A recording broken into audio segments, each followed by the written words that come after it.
দীর্ঘদিন থেকে নদী ভাঙলেও কারো নজরে আসেনি গাইবান্ধার সুন্দরগঞ্জ উপজেলার শ্রীপুর ইউনিয়নের ফুলমিয়ার বাজারের পূর্ব পাশের এলাকাটি। 2019 সাল থেকে অনেকবার দীর্ঘ আন্দোলন করলেও আলোর মুখ দেখেনি এই এলাকার লোকজন। তীব্র ভাঙনের ফলে এলাকার হাজার হাজার জমি প্রায় নদীগর্ভে বিলীন। ফলে এখানকার মানুষজন নানামুখী সমস্যায় জর্জরিত। এটা আমার এলাকা। এখানে বিগত 2 মাস থেকে হাজার হাজার বিঘা সম্পত্তি নদীগর্ভে বিলীন হয়ে গিয়েছে এবং এখনও যাচ্ছে। এ ব্যাপারে স্থানীয় প্রশাসন, পানি উন্নয়ন বোর্ড তাদের কোনো গুরুত্ব দেখতেছি না। সেই সাথে দেশের অনেক কিছু পরিবর্তন হয়েছে, দেশের সরকার পরিবর্তন হয়ে নতুন অন্তর্বর্তীকালীন সরকার হয়েছে, কিন্তু সকলের ভাগ্যের চাকা পরিবর্তন হলেও আমাদের অসহায় মানুষগুলোর আমাদের পাশে কেউ নেই। আমাদের পরিবর্তন হয়নি, আমরা এখনও অসহায় আছি, আমাদের পাশে দাঁড়ানোর মতো আসলে কেউ নাই।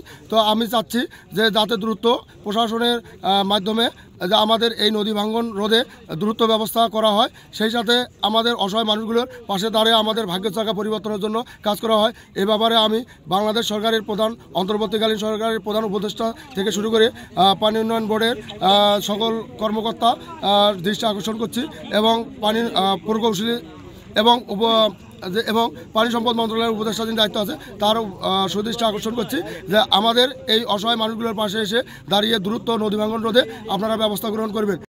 আমাদের জমিন সয় সম্পদ আলাদায় বহু ছিল। 500 বিঘা জমিন আমাদের ভুট্টা বাড়ি, 200 বিঘা জমিন আমাদের ভাঙিয়ে গিয়েছে এবং আরও অন্য জমিন বেগুন ক্ষত আমার 2 বিঘা ভাঙিয়ে গিয়েছে এবং আরও আমাদের বসত বাড়ির ভিটা পর্যন্ত নামি যাচ্ছে, সম্মুখীন হচ্ছে।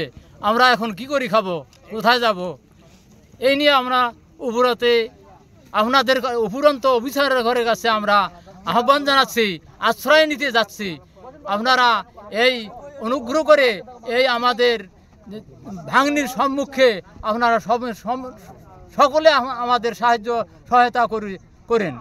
এই এলাকার, এই পুটিমারি এলাকার জনসাধারণ তারা যে ক্ষুধার্ত, এই নদীগর্ভে যে বাসস্থান থেকে শুরু করিয়ে যে আবাদি জমি, সব জমি যে মনে করেন নদীগর্ভে বিলীন হয়েছে, আজ পর্যন্ত এই 19 সাল থেকে আজ পর্যন্ত কোনো এই আমাদের যে গাইবান্ধার যে এক্সিডেন্ট সাহেব যে পানি উন্নয়ন বোর্ডে তারা কর্ণপাত করে নাই, আমাদের জেলা প্রশাসক মহোদয় আছেন তারাও কর্ণপাত করে নাই।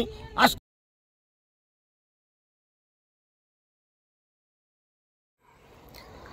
রবিবার সকালে ভাঙন কবলিত এলাকার লোকের আয়োজনে এক মানববন্ধন অনুষ্ঠিত হয়েছে।